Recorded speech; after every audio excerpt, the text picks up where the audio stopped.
faith can feel like hearts and butterflies until someone lights a match and burns it all to the ground. Welcome to the Burning Butterflies podcast. The sad thing is that there's abuse of every kind within the church. But the spiritual abuse is the stuff that just It's a place there shouldn't be abuse. Like, there just shouldn't be abuse in a place that claims Jesus.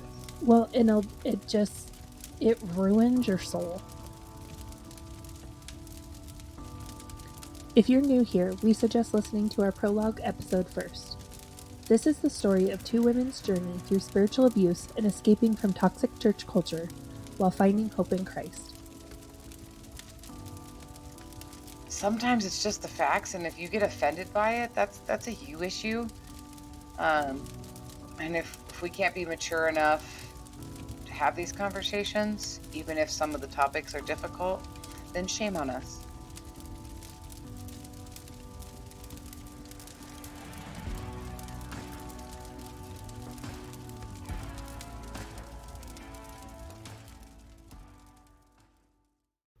Welcome back, everybody. In today's episode, we're going to jump into the second half of Melissa's origin story. So we moved back to Colorado, all by myself. I packed up my stuff 24 hours, packed up my two kids, got a U-Haul truck, and drove my completely independent self back to Colorado, got an apartment, started life. He got really, really mad, and then he was really, really mad. He was in Korea. So then he came back. And he was back for 30 days. And everything in that apartment was bad and wrong. And he didn't want to travel anymore. He was done. And at this point, 30 days, is this the longest you've ever spent, like, consecutively together? Yes. He decided that he wants to switch units. So he puts in a petition to switch units so that he's not in the unit that goes away all the time. Okay. So he gets assigned when he did this before he left Korea because he didn't want to come back to the same unit. He wanted to come back to a new unit, which he was granted. So he had like a 9 to 5 in the military, whatever that looked like. He had a military 9 to 5. Get up every morning, go to work, come back, right? So within 30 days, then I needed to get a job. He was like, well, you need to get a job. I get a job on the military base at the golf course as a head managing the kitchen, okay, right, at the restaurant that's on the golf course. And so I spent the entire week meal prepping, cleaning the house, like everything was on point for me to go to work on a Saturday. I left, I went to work, I came home, and I literally think he sat in the chair that he was in the morning, and a 2-year-old and a 1-year-old destroy the entire house. Oh my God. This is what I came home to. And I was like, WTF. Yeah. For real. What is going on in here? Like, yeah. And then he just started being mad and angry. So this led to like a huge fight, right? And I guess I didn't play fairly because I picked up his Star Wars toys, the Millennium Falcon full of Star Wars figures, and I picked him up and I smashed him against the wall. But that didn't end very well for me. So he ended up wrapping a foam cord around my throat and strangling me. I had called 911. That's how he got the phone, was because I hit the wall with the Millennium Falcon. He took one look at me. I knew I was dead in that moment. I was like, this is it. This is how I go. Yeah. This is it. I'm done. I grabbed the phone. I called 911. He ripped the phone cord out of the wall, wrapped it around my throat, strangled me. They called back. And he went to the other phone, and he said, no, I'm sorry, my kids were playing on the phone. They did not mean to. I have a little one. I guess they must have accidentally dialed those numbers. That's what I came to, because I had passed out. That's what I came to listening to, was him telling 911. So that was 30 days. and your boys were there for They were there. I grabbed them. So I grabbed the phone. I managed to grab the phone, dial 911, pick up 2 babies, throw them in the other bedroom, and almost get the door shut on the other bedroom. Because before we had an apartment. Got a hold of you. Yeah, and so you go in, you have the apartment had a kitchen and a living room that had the little entryway where there was the bathroom and the bedroom on either side. And so I grabbed the phone, dialed 911, grabbed the boys, threw them in the bedroom, shut the door, and didn't quite make it into the other bedroom. didn't get the door shut and like get it barricaded. So, but managed to do all of those things. Go Army. But like, so just kind of like, and I'm not laughing. Domestic abuse and violence. This is No. not okay. None of this is okay. But no. I'm also like, But you have 20-some to. years away from You're it. either gonna laugh through the trauma or you're gonna cry. One or the other. But you know, No, like what is like with your ADHD? yeah. What I'm envisioning is like, have you ever seen the movie Over the Hedge? Yes, a long time Like ago. it's like a cartoon movie, Yes. and it has like a squirrel, and Yeah. he is like his Oh, name's yeah, Hammy, yeah. and he like is like ADHD'd out, right? Mhm. But like he drinks an energy drink, and Yeah. like times, He moves. like everyone is like standing still, and he's just.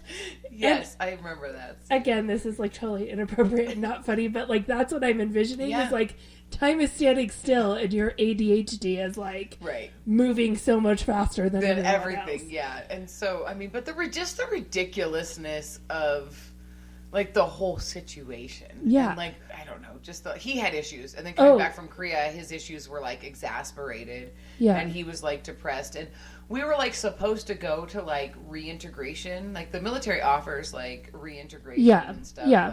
It's like counseling, but Yeah, like when you come back from something, like Yeah. helping you cope. And, and reintegrating Yeah. into your home life, which has gone on without you for like a year. And so we didn't make it to that. It was scheduled, but we Yeah. didn't make it. And then I stayed.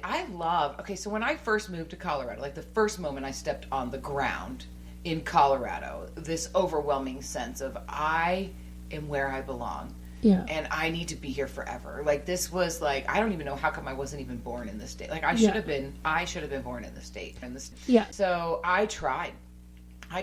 Then it became a big fight. He would steal the car. Like we had one car and like I was using it to go to and from work. And then I would wake up Yeah. in the morning, have the kids all And bundled, have children and have your children. ready to go to work, and the car was gone. He took the cable, like I don't know, he disconnected something one time so that the truck was still there, but it didn't run. Stupid stuff. But like, Yeah. you live in a barracks, you have a bicycle, your job is 10 minutes, like not even Yeah. 10 minutes, like 2 Why do feet you need from the car? where you live. You I don't have your need the children. truck. Yeah. You're just taking it to be A a jerk. jerk. So then I was like, just keep the car. It's fine. Whatever. Like I can't do this, right? So you want the stupid truck? Take the stupid truck. It's just a stupid truck. It's fine. So I had a double stroller. I put my kids in the stroller. I'd go to the bus. I'd walk to the babysitter, drop the kids off, get on the bus, take the bus to work, take the bus home from work, go to the babysitter, put the kids in the stroller, and walk back to my apartment, right? Which was great. And then one day it rained, and then I realized I lived in a state where it's going to, I was like, well, this ain't gonna work. Yeah.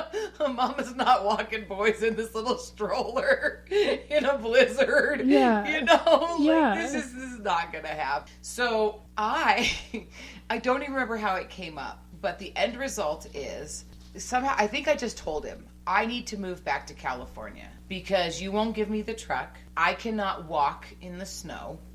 I can't push these kids in a stroller in the snow and continue to work. So I will not have a livelihood. So I won't be able to afford to live here. So I think I need to move back to California because at least without a car in California, I have 365 days of sunshine to walk my Yeah. ass wherever I need to be, Yeah. right? He rented the Penske truck, signed his name, all of the paperwork in his name. He came over to the apartment and loaded up all of my stuff into the truck and said, have a nice life. See you later. So did you get But a divorce at that point? No, because every time anything would come up with a divorce, he would, let's get divorced. I'm going to take those kids. You left me. You abandoned me. I don't even know where you are. I'm talking to you on the phone. My mother has had the same phone number since 1976. What do you mean you don't know how to get a hold of me? I still have it to this day. The piece of rental paper, the receipt for that truck with his signature on it. It is with my divorce papers. Because it's so asinine that you want to fight over stupid stuff. You packed up, you loaded. Yeah, you helped me leave you. Single-handedly by yourself. Packed every box and every piece of furniture that you didn't want into the truck and said, have a nice life.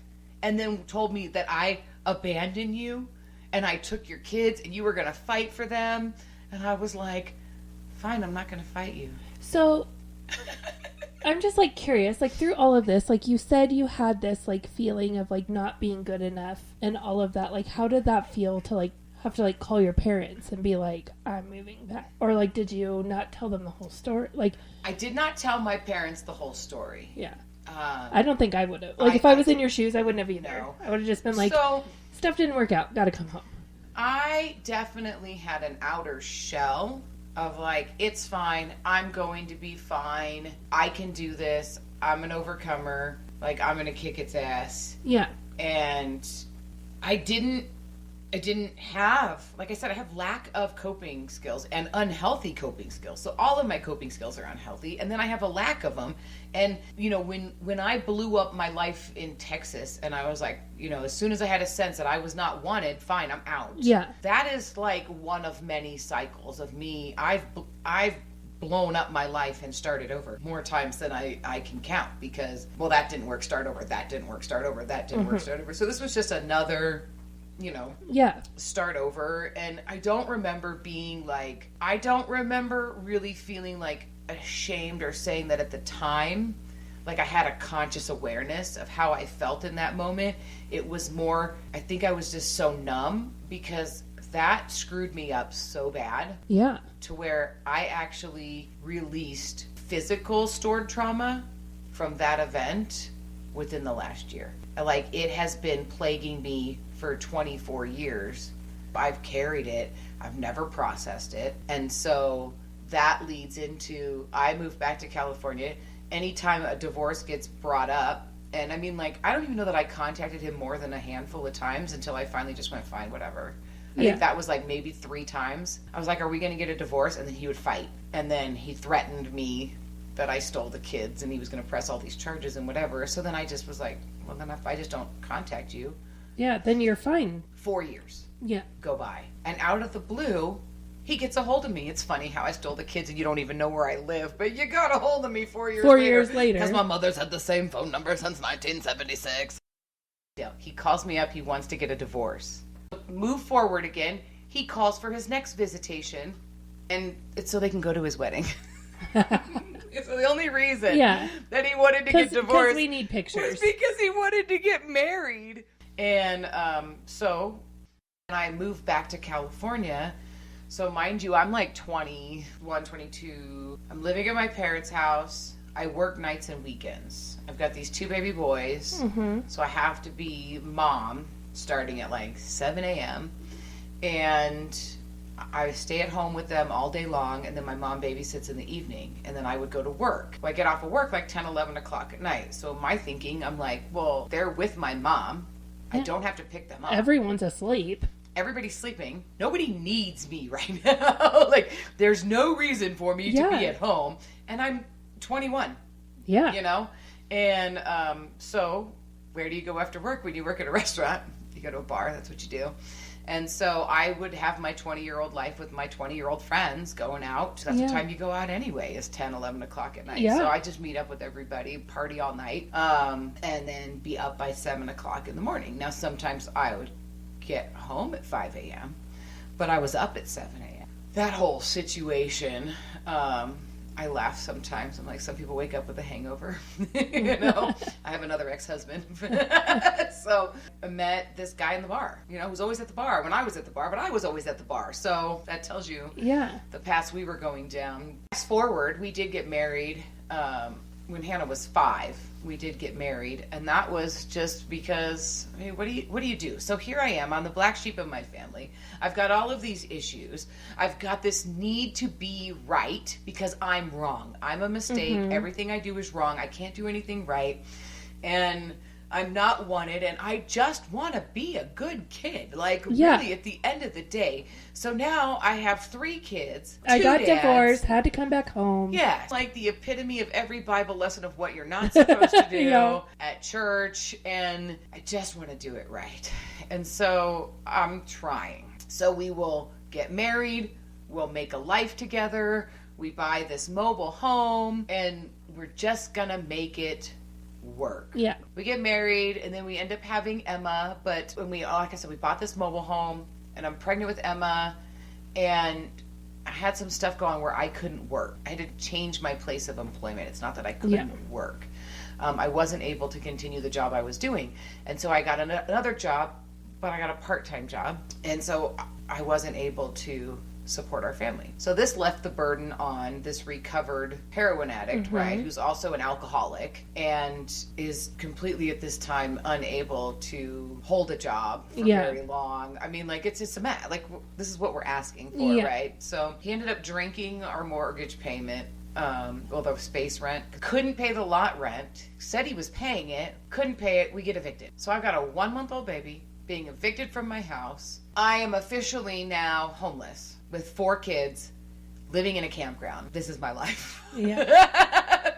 So we're not getting mental health. We're not fixing things. No. We're just plowing through and gonna make it better.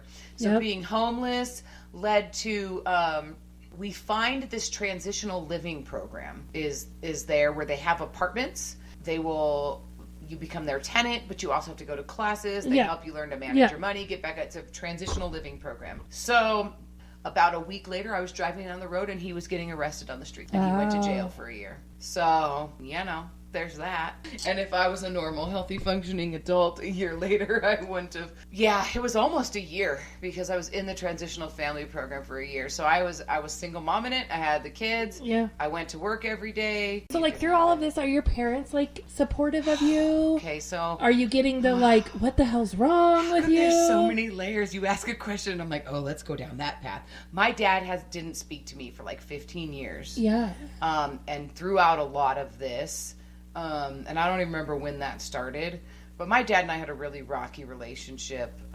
He just had really high expectations, and I never met them. Fortunately, before he passed away, we did reconcile, and things were good, and he did get to spend time with my kids, and like we did fix that. But I mean, it was a good 15 years. Yeah. And so my mom would help us out, and my mom had my back. My mom, I mean, even to this day, my mom is like just the most amazing woman, and will just bends over backwards to help me. And so we would sit in the car and wait for my dad to leave for work. Then I would go to my mom's. Like we'd sit around the corner. I'd watch him leave. Yeah. Go to my parents' house, feed my kids breakfast, take them to school. We'd come to their house after school and everything. So my mom's house was really the hub. Yeah. But then there was like, okay, well, Dad will be here, so we'd pack up. Gotcha. So like you'd have to be out by the time your dad got home from work. Yes. Gotcha. So I get out of the transitional living program. He's out of jail, and now we have to try to find like an apartment, someplace to live, and that is just not. Nobody will rent to us. Like it is like we are getting no's left and right. So we end up staying at a local hotel consistently because I couldn't be at the transitional living program anymore, and so I needed something. And then he ended up getting offered a job from one of my coworkers and her friend's husband. I don't know. Anyway, weird story, but he goes and he applies for this job.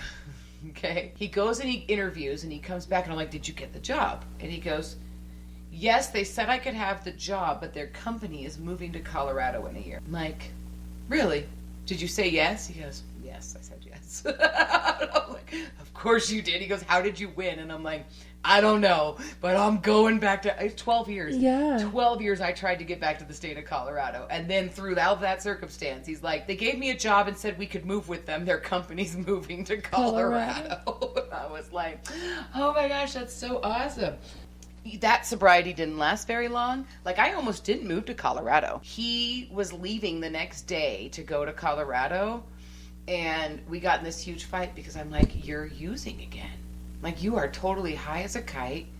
You know, not heroin, but something. He had started drinking. He was using drugs again. And I was like, I'm not, bye. See ya. Yeah. Your company's moving. You have an apartment in Colorado that they're going to put you up at. And I don't know that I'm going to, because, you just screwed that up, you know. And so, but you know the end of that story. I was like, what am I going to do? Stay in California? Like, I live in the most, I can't afford to live where am I going? Grew up. Well, I'm living in a hotel. Yeah. You know, I brought 8th child home to Motel 6. So we laugh and joke about that. I'm like, sorry.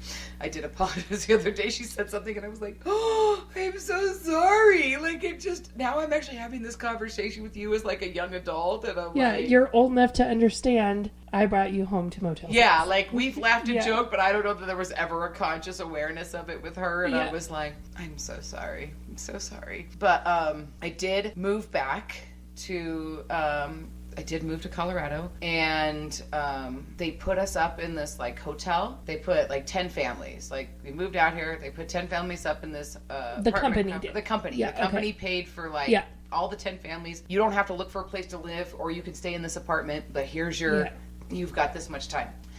But we were able to, it was just so crazy. Like, we were able to buy a house.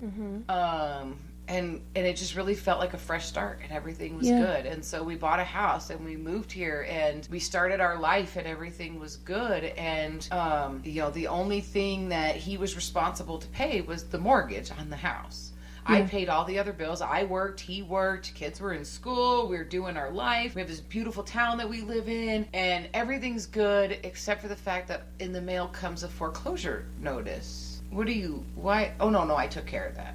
Are you sure you took care of it? Yes, I took care of it. Because the house is in his name. Like, everything up until now has always been, because I've always carried the load. Yeah. He had a great credit score. I had none, right? Yeah. Like, mine was trash. His was just enough that, like, he had enough credit that he could buy a house, right? And then we would, like, some time would go on, and then there'd be another notice. So it was like it got fixed, and then we get, like, a delinquency letter, and then I'd bring it up, and then it'd be So then he's like, shit, I gotta fix this. Like... Yeah, so that went on for a little bit. Like, the letter, like we managed to stay in the house for a while, but they did eventually foreclose on it because, I kid you not, the man drank our mortgage payment. Yeah. He made plenty of money. Yeah. He drank it all. I paid for everything but the mortgage, and our mortgage was not very high. Yeah. And I mean, this was a good time to buy a house. I was going to say, so at this point, you're like, what, 2006? We moved here in 2008. Okay. Because Gracie was born in 2008 in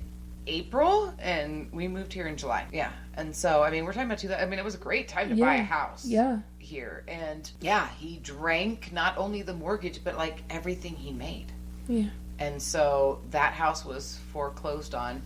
And that was the end of that. But that puts us right up to, like, this is 2010. So, I mean, that was a 2-year run, right? And all this is going on, and I'm done with his drinking. I mean, everything is a mess, and I know the foreclosure is going to happen. Like, I'm trying to fix it. To fix it. Hasn't happened yet. I'm trying to fix it. I ultimatum, you got to quit drinking. You got to quit drinking. So we're going to this church, this local church, and I'm causing a big problem within the church because I'm wanting to get a divorce. And so that's like not what you do. Yeah. And so now there's like meetings with pastors and things like that. And what I basically hear is, if you get a divorce, you're not a Christian. Essentially was what I left a lot of that with. And I was like, then I guess I'm not a Christian. Yeah. And I went home that day and I said, good news, I'm not a Christian anymore. Go. We're done. Yeah. And he's like, no, let me give me just, no, I'm done. I'm done drinking. I'm not going to drink. And I'm like, I'm not doing this anymore. Yeah. I'm not doing it. I'm done. I'm letting you know that I'm done. And of course I get the I will never drink again. Yeah. Okay. I go to work. I come home. There was no beer in my fridge when I left. There's one bottle in a 6-pack of beer in my fridge. One bottle left in the 6-pack. And I was like, really? I thought you were done. It's my last hurrah. And I'm like, if you were serious, you wouldn't have had a last hurrah. Yeah, you wouldn't have needed it. Yeah. We're done. And that was the day that marriage ended. And so I had gone to... I just want to take a second. If you can't figure out at this point what a mess I am in life, okay? We've taken far too long on me explaining to you that I am a mess and a mess and a half. But I think it's important because so many times when we haven't even got to the story. That's the whole purpose of why we're doing the podcast. But we have to go back. Right. Because we spent 3 years asking ourselves, why did I stay? Yeah. Why did I fall for this? What is wrong with me? I'm stupid. Yeah. And you question it. Because I was just trying to do the right thing. And so I've always been trying to be right. It's so important to look at yourself and be like, okay, why? Right. Why? Yeah. because you're not stupid. No. You're not wrong. There's a whole story that led you to why you ended up at Come As You Are. Right, exactly.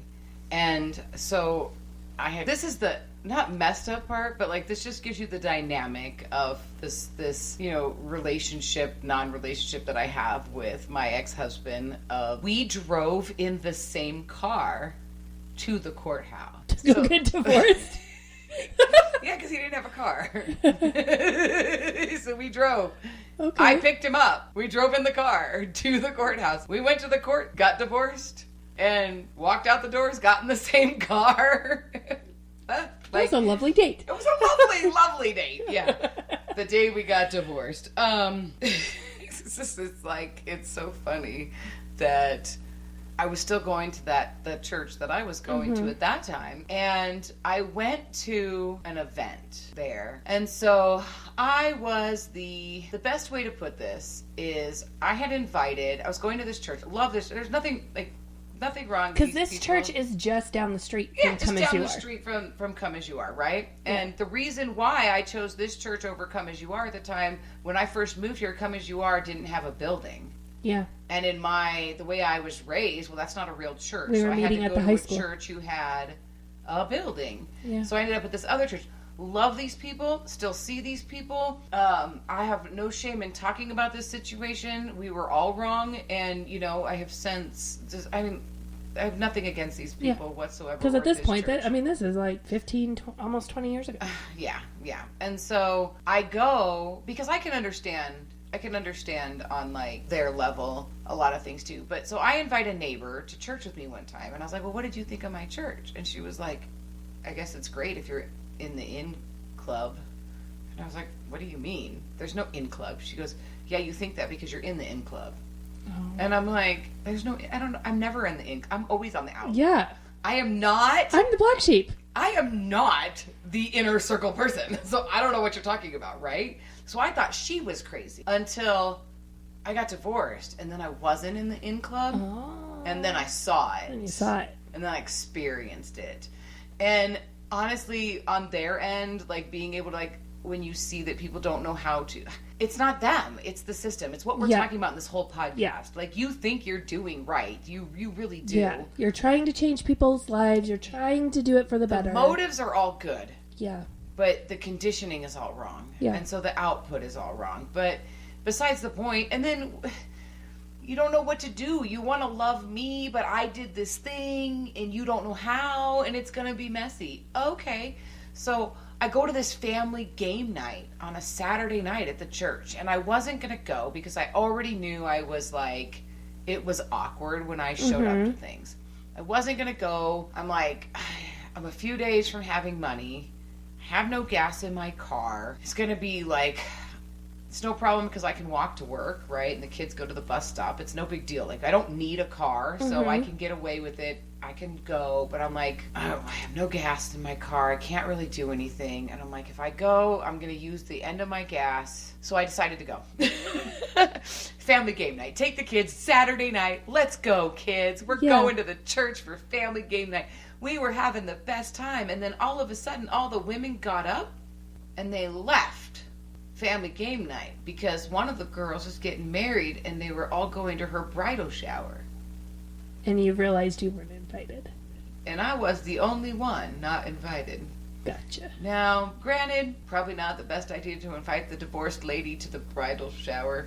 I think that's a crock of crap. But, I mean, I can understand that. But it really just was there was only one person who looked at me, and she knew. She was like, they didn't. It wasn't hers. Yeah. But she was like, they didn't. Oh. Yeah. And she was like, and I'm still friends with that lady today. But I was like, yeah, it's cool. It's cool. Yeah. I held it together for about 10 minutes. Mm-hmm. I got up and I walked over to one of the pastors and I was like, explain this to me. Yeah. And he couldn't. Mm-hmm. And I was like, okay, have a nice life. Yeah. And I packed up my kids and I left the church and I went home. And I fell apart. And I was just so... mean, I've been in this place like so many times of like, I just try so hard. I try so Yeah. hard. I want to do right. I want to be a good kid. I want to not make mistakes. I want to be competent. Yeah. But deep down inside, my narrative is I'm not competent. I do nothing Yeah, but there's mess it something up. wrong with me. They There's didn't even something invite me wrong to the with freaking me. thing. Yeah, you know, Yeah. like I am just all over. I just, I'm here at church Here we trying to go. do it right. yeah, here's the story. I started over. I started over again. I've started over a million times. I've started over again. And so I was just like, okay, I don't even know what to do. I'm just done. Like, I just get to that place of just like, that's it. I'm done. I go home.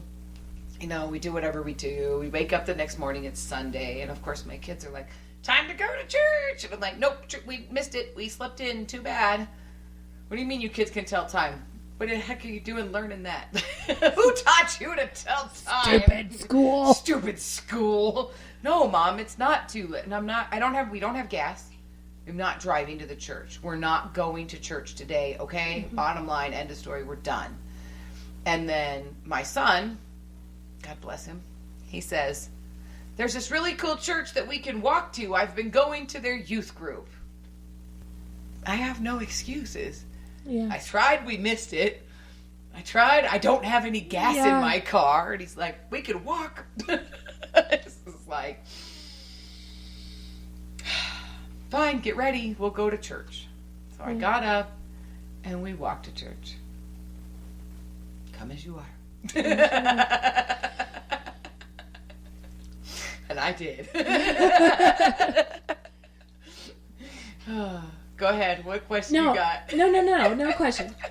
I think it's so important that we took the time to look at who we were and what our life was before we came to Come As You Are. Because... Well, and the differences, you know? Yes. Because, like, I realized that we took a long time, you know, and we knew it'd be a lot to try to cram we're talking well, about, because I was my lifetime... in my 30s. My lifetime before I got to Come As You Yeah. Are was 15 years. Yeah, mine was 30. Yeah. 35 years. Oh my God. 30. So, yes, your story takes a little bit longer because I was a high schooler. You I have 5 were... kids, been married twice. Yeah, you had 5 kids at this point. Like, Yeah.